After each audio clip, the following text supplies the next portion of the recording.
Oh my god, there's just... I love this. I love how quick it is. Things are going extinct. Things are happening. We're getting bellflowers now.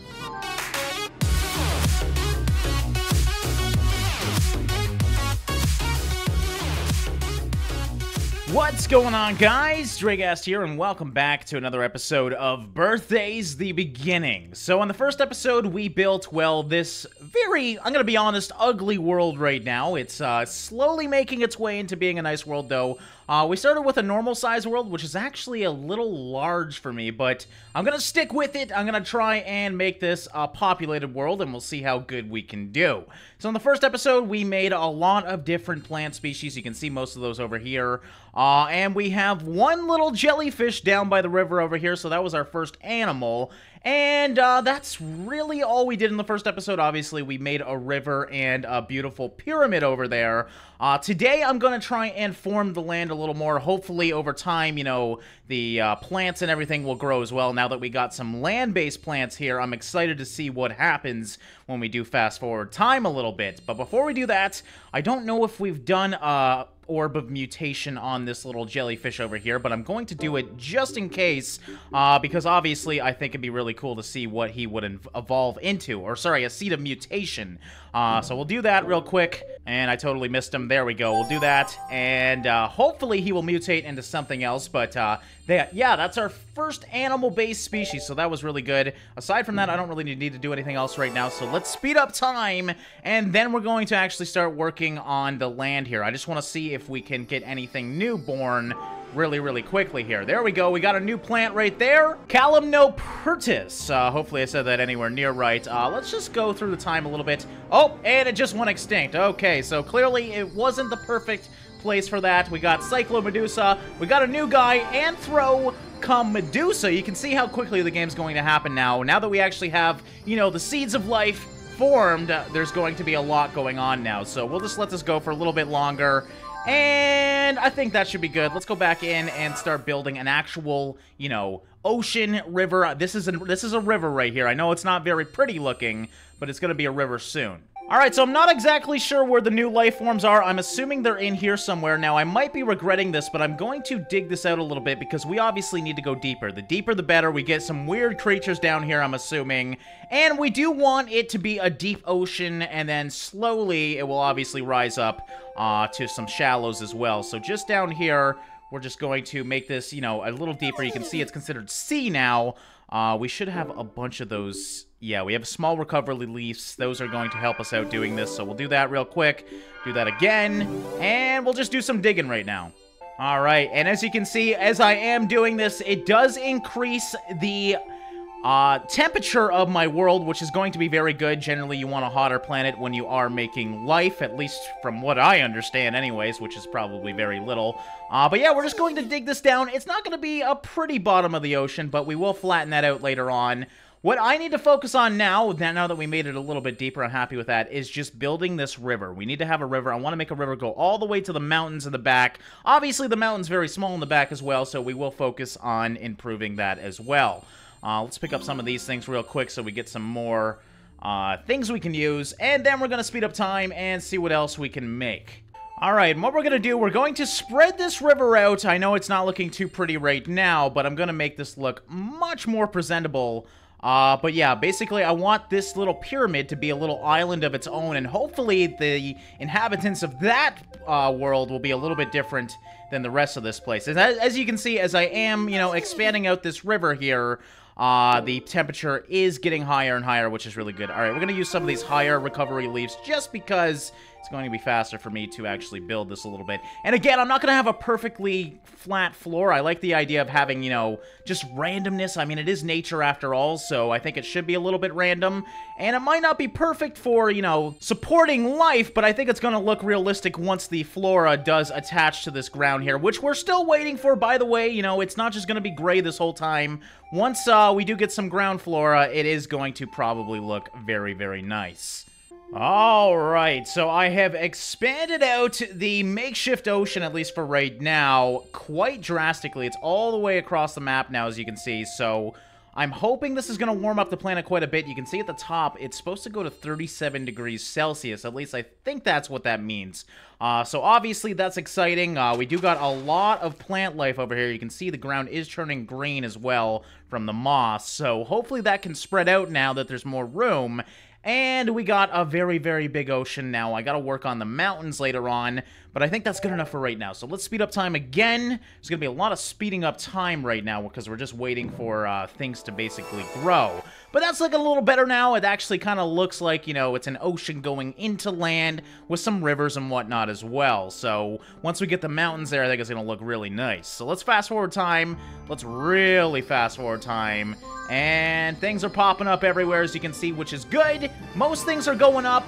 We just had our colonias, unfortunately, perish, so we do have a few extinct species that don't seem to be coming back. But as you can see, all these new things are coming up. That's definitely some animals. Let's stop some time here. Actually, let's regain our HP so we can build a little bit more. And then we're going to go check out what some of these new things are, because that one thing looks quite crab-like, so... let's go see if we can find it down here. Again, this world's so big, I can't even find where the animals are. They're supposed to blink or something on the map, so I should be able to find them here. Let's collect these things while we're over here. Alright, I found the little critter. He was actually really hard to find. He was in with all the plants here. It's a jellyfish that live in warm seas near Codium Fragile. They appear to have taken place of Cyclomedusa. So again, a lot of species are going to go extinct and then new species will pop up. It looks like we're in our jellyfish phase right now. I thought it would be some sort of crustacean. Unfortunately, that doesn't seem to be it. But as you can see over here, there is just so much plant life. I'm very optimistic at what's going to happen here. When these things start evolving even more. I'm thinking maybe I should put some more heat stones down, because obviously they work pretty damn good. So I think I'll put another one way over here, because it's kind of barren still in this part of the ocean, which it probably should be. It's just made, so most of this is shallow, as you can see. I try to keep most of it shallow. I'm going to have the deep end on that side of the ocean, so over here, hopefully, we will flourish some life as well. Now, we got a couple of these different ones. We have the ice stone. Oh, I don't want to chill. I want the fire stones, but I'm wondering if I should make it even hotter, because we've been using the warmth stone, which is great. I think we should try the flame stone, though, which increases it by 20 degrees Celsius. It will be pretty damn hot over here, but it'll be interesting to see what happens. So let's try that out. And, yeah, it's going to be really hot in these waters. And there we go, we got a Pakia, whatever that is, but that popped up over there. We're getting some more animals, as you can see. Phacops are already at almost 1 million strong. We got something else as well. Let's just, you know what, let's really speed up time right now, because I want to get to the land-based plant life. As you can see by the map, that's a good sign. We are finally going green, guys, and this is looking really, really good. So we'll just let it go for a little bit here.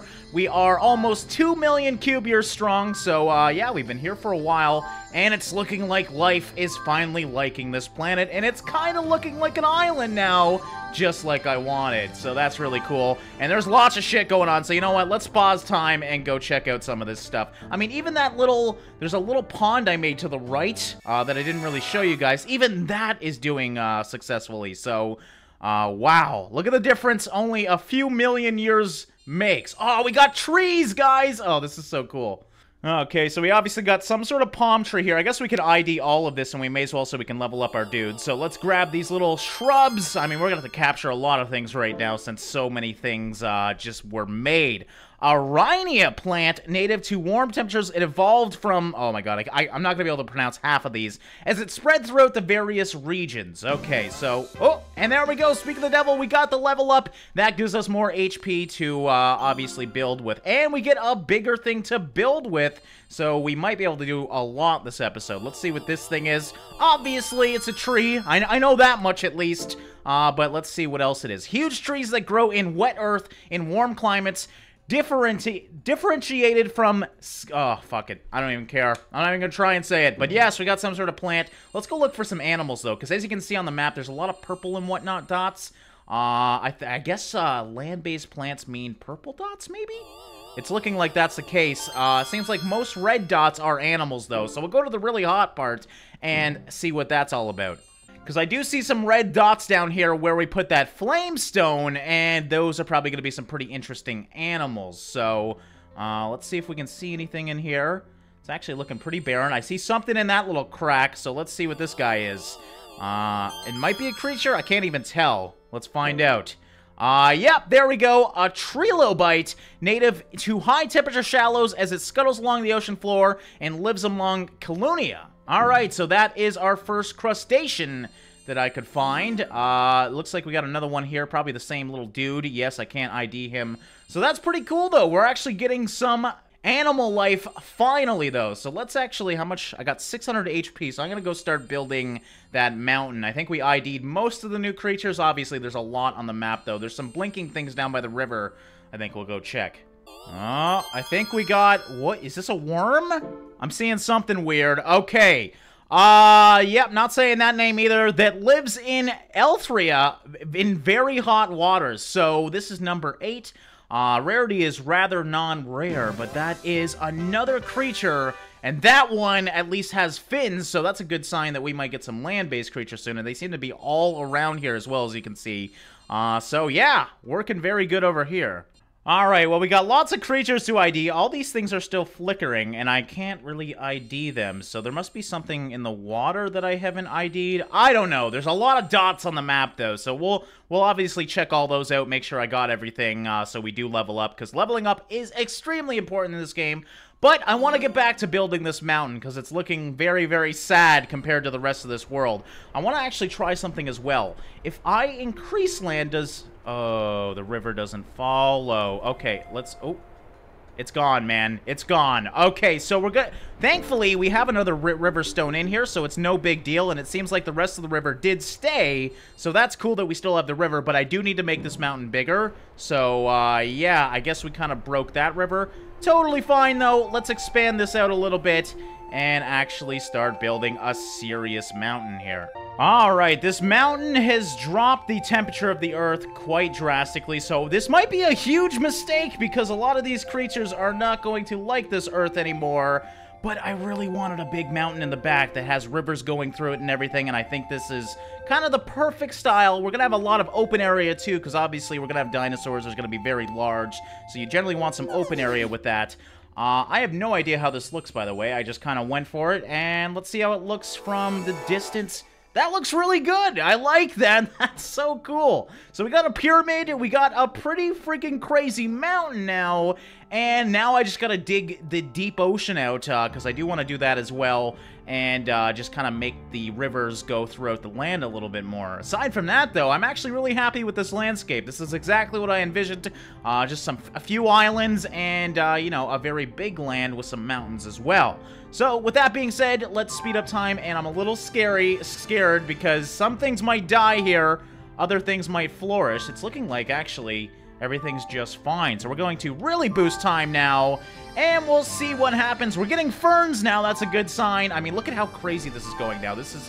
Oh my god, I can't keep up, guys. Oh, what the, that was like a whole new screen. Look at how quick this is. Okay, we're stopping. We're stopping. We're going way too fast right now. Look at my freaking pyramid. It's all grass-based now. This is really, really cool. I'm enjoying this game so much. All right, let's go check out what happened, because I couldn't even keep up. I have no idea what happened here. Obviously, we got a lot more plant life, so that's good. That's the sign that we're going to get bigger and bigger animals soon. In terms of new animals, I can't really see anything yet. I gotta assume there's gonna be some, though. By the way, ooh, we got some land-based animals. But yeah, our river is basically dead, so we're going to have to redo that, which I will be doing in a second here, but I do want to check out some of these animals. So it looks like we got a spider of some sort? Yep. While some trilobites, such as Thacops, stayed into the shallow water, this arthropod migrated onto land instead. Very good sign. We got the spiders, guys. The first part of land-based creatures, I guess, at least in this game. Is there anything else in the mountains? I would hope there'd be, like, mountain goats or something. Maybe there will be by the end of this. Who the hell knows? I actually really like the look of this, though. It's a little chaotic and crazy, but at least plant life is actually growing up here as well, as you can see. We'll obviously flatten this out a bit later on. Actually, we can do that right now. Let's just... I just want to make this a little bit more... flattened out when it comes down to the ground here, just so it looks a little nicer. Just like that, there we go. And just so it's not so flat everywhere, because I understand this is a, you know, a cube-based game, but I do want to make it look a little realistic as well. All right, let's go back to building that waterfall because I think it's going to look absolutely amazing now that this is so high up. It's going to be basically Niagara Falls. That's really what I'm building here. So, what we need is a 3x3 square up here, so we're going to drop this down. Oh yeah, we are totally out of HP, so we should probably do that. We only need about 200. We don't even need much right now, so we'll just do that real quick. There we go. And we're going to build a nice flat kind of top up here, so do that, drop that down, and all we need is a 3x3, so we'll bring this up, and I think I'm going to try and make it look like there's kind of mountain around it, if that makes sense. So I'm going to make the sides a little bit rigid as well, just so it's not just a flat top mountain, because that would just look lame in my opinion. All right, we'll expand this out a bit, make this larger, just like that. Again, we are going to expand out this mountain even more later on, because it is quite, height heavy here, I guess you could say, but I just want to make this look not so much like it's just meant to be a huge waterfall. Mind you, I do want a large drop, so there's a very big waterfall. This is a little trippy. I can't even... Whoa, I just went right through my damn mountain. Maybe it's so large, my dude can't even get to the top. Look at this. It's all glitchy now. All right, but we do have 3 river sources, so that is quite a few. I'm going to drop this down. This is confusing. So I need a 3x3 square. There we go. So we can put one right there like that. And beautiful green at the top. So now if we drop this down... Oh, what did I just do? I think I just dropped the whole mountain down. My bad. All right, we need to drop it to 1 pixel, and... Oh, I went the wrong way anyway. So there we go. If we drop that... What? Oh, because I made the mountain bigger. I am not a smart man. Okay, so we're going to have to fix this again. God damn it. And we'll try and build a river again, because I just totally wasted another one. Let's try that again. All right, so we got 2 more river sources now. Well, let's not screw this up again. And bam, we should be good. Now if we drop this down, yes, we have a beautiful waterfall going right to the front. And I want this waterfall to go all the way down. Just a nice straight waterfall to hopefully the bottom of this mountain. Actually, you know what? We can probably expand this whole thing out right here, and I think it's going to look really nice. So we'll drop it to about that, and just start digging like so. And, of course we're out of HP. I don't know why there's HP in this game. I think there should just be limitless customization. All right, we'll use one of the normal recovery leaves, because we're going to build a few rivers through this mountain here. This first one's... Oh, it's amazing how well this works. It's just... There we go. We got a perfect waterfall going all the way down from the top. And we're going to do the same kind of thing on the other side and kind of wrap it around this mountain here. So let's bring this down this way, just like that. And we're going to drop this down a little bit so we can spread the river kind of all around this mountain. I want there to be hopefully lots of life on this mountain. I mean, that's the ultimate goal anyways. We'll see if that actually happens. And with life, you need water. So this is so cool. I love how this is turning out. And there we go, right out, and we'll just drop this down like so to the bottom of the water once again. So let's just check that out from a distance. It's perfect. It's like a perfect oasis for me. All right, we still have lots of HP though, so I'm going to build the sides of that mountain again a little bit. What am I doing? Oh, I didn't even mean to do that. Did I just use a river source somewhere? I did, didn't I? Okay, well, that's interesting. All right, but I do want to build out the sides of this mountain a little bit, so we're just going to expand this out and just waste some of this HP, essentially. All right, there we go. So we built the mountain a little bit more. That's great. Okay, so we're going to speed up time a little bit, and we'll see what happens. So, again, I just want to see if there's any new land-based animals that pop up. There's just so many things happening. It's hard to keep up. Our Pikia is actually endangered right now, so that's a little bit worrisome. Let's seriously speed up some time, though, and see what new things we have. Oh my god, there's just... I love this. I love how quick it is. Things are going extinct. Things are happening. We're getting bellflowers now. Oh, there's random plants going in, like, the gray areas even now. Should I go for much longer? Alright, I think that's good enough for right now. Again, so many things have happened once again, so let's pause time and go check it out. That's the great thing about this game. If you get bored, you can just fast forward time, and then, like, your whole world freaking changes because it's millions of years. Well, it's usually about a few thousand years, but still. Now, as you can see, the grass is spreading. I can't wait to get rid of all of this gray, because then it's going to look like a true world. Alright, most of the new stuff is actually over in the stone areas, you can see. All the blinking dots are things we haven't ID'd. When I ID something, you can see it pops up. A Piscophyton that flourishes in warm, dry climates. I think you guys are gonna hate me by the end of this because I can't pronounce anything. I do have a little bit of dyslexia, by the way, if you don't know, so I apologize, and trying to pronounce any of these things is damn near impossible. Looks like we have some sort of evergreen tree, though, so that's cool. Let's see what this is. Trees that flourish in a variety of regions. They have also evolved to grow in cool climates where leprodendron could not. Okay, so that's probably why they're out here on their own, because they're very, very hardy. Now, there's still some blinking things down by the pyramid, so let's go check out what those are. I think it's these, kind of willow-like trees they look like. Alright, let's see what this is. A tree that is adapted to warm plains. It seems to be in differentiation from blue grama. Alright, so we still got a lot of things we need to ID, but as you can see, it's looking really, really good. Let's actually go to first-person view. I always hit the wrong button there. Just to kind of appreciate what we have made here. So, probably in the next episode, I'm going to want to focus on making deep, deep sea, since our land is doing quite well now. I don't want to play around with it too much. But, as you can see, in 2 episodes, this land has changed quite drastically. So I'm excited to get to the bigger animals now, see what kind of animals this game is going to make, because spiders are pretty cool, but I'm ready for some dinosaurs or something, damn it. So yeah, guys, that's going to wrap up this episode of Birthdays the Beginning. I hope you guys enjoyed this one, mostly building this awesome, awesome mountain here. I want to expand out that waterfall so it's the whole front. We will be doing that later on. There's so many things I want to do now, just to make this world even cooler. So I hope you guys enjoyed this one. As always, guys, thanks for all your support, thanks for watching and liking, and I will see you in the next one.